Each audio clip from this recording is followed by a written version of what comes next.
Let's cook fried rice. Ready? Fry eggs, bacon, add the onion and the other vegetables, then the rice. Add some herbs and spices. Of course, don't forget the soy sauce and oyster sauce. I hope you enjoy and learn from today's recipe. Friends, don't forget to put likes and subscribes. Let's cook easy fried rice recipe. Fry the egg, add the bacon, saute the garlic, onion, add the vegetables, the rice, oyster sauce, and soy sauce. So easy it is. Now no need to go to Chinese restaurant for takeout for dinner. Friends, don't forget to put likes and subscribes.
Let's cook yellow rice with ham and veggies today. Fry 3 eggs, add the ham, zucchini, and other vegetables, then the leftover rice.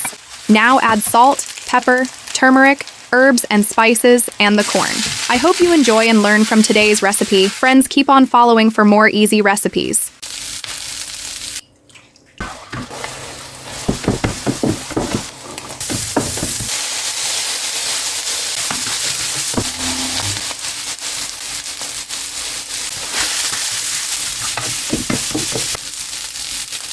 Let's cook yellow rice with ham and veggies today. Fry 3 eggs, add the ham, zucchini, and other vegetables, then the leftover rice. Now add salt, pepper, turmeric, herbs and spices, and the corn.